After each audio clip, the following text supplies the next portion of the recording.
Whatever we can see, whatever we can touch, whatever we can feel, even our feeling has the time it started. The only one that cannot be traced to the beginning is God. So we begin to say, I started feeling somehow. So when the moment you are able to say you are starting to feel something, that means the feelings you are having started from the particular time you discovered it. So also when we talk about temptation, the temptation we are talking about has its beginning. They have their source. So it's not just happening, it has its source. There are two ways or two sources in which temptation comes from.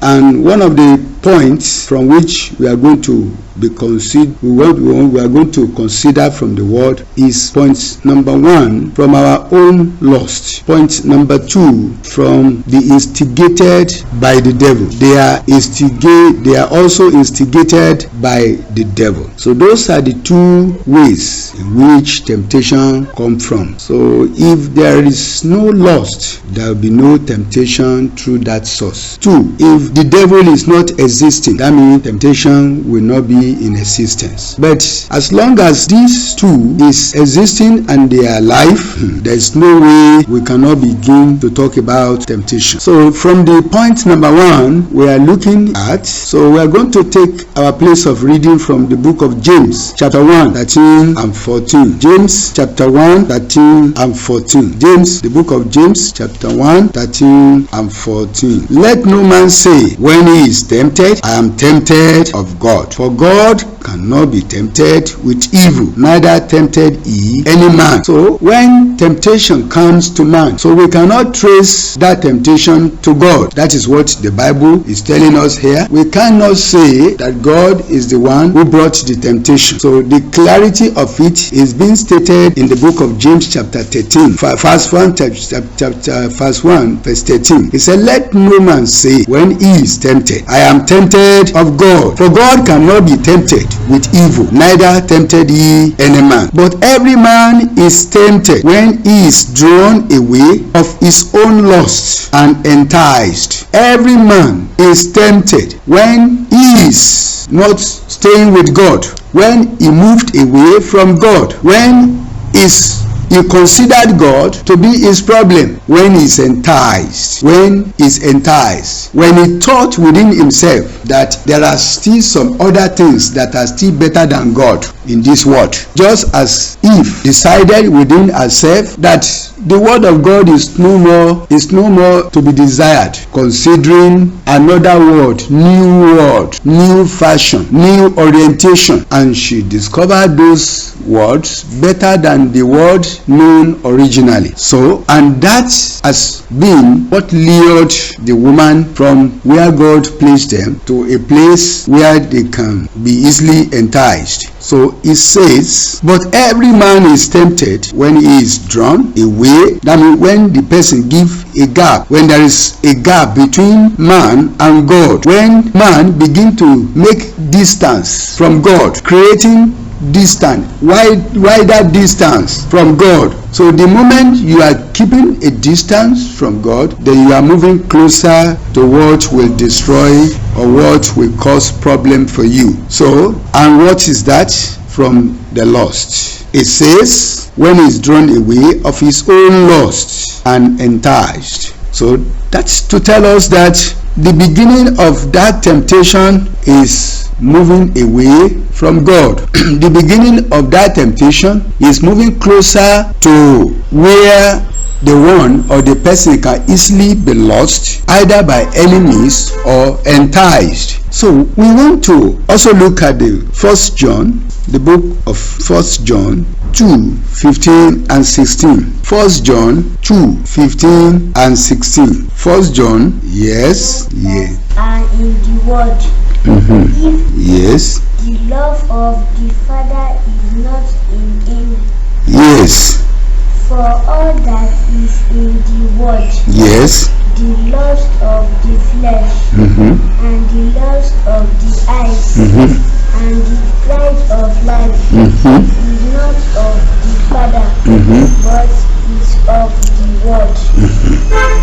Yes, from where we have just read, it says, love not the world, because there are things in the world that one may want to desire of, and the desire to have anything in the world is what we call lust. So the love of anything or everything in this world is called lust. It says, neither the things that are in the world. It says, if any man love the world, the love of the Father is not in him. For all that is in the world, the lust of the flesh, the lust of the eyes, and the pride of life, is not of the Father, but is of the world. Can you see? All that is in the world, not even some now. That means there is nothing in this world that you will desire to love that can keep you in tune with God. All that is in the world, the lust of the flesh in the world, the lust of the eyes in the world, the pride of life in the world. All these three mentioned, they are not of the Father. And the moment what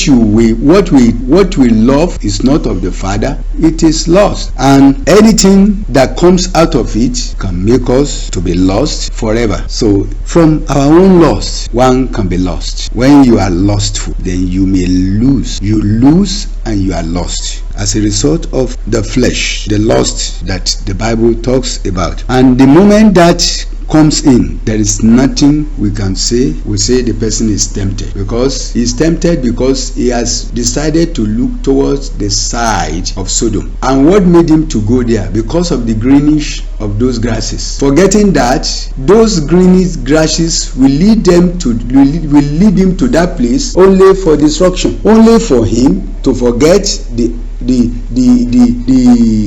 altar of prayer that Abraham used to raise, only for him to lose his children. It was the greenish of those grasses that he saw. That is the lust of the eyes, and that led him to Sodom. Ordinarily, if he did not see greenish of those grasses, he will not want to go towards that side. But as a result of those greenish grasses that led him to that place, and getting to that place, then he discovered another thing. Getting to that place, he lost the precious things.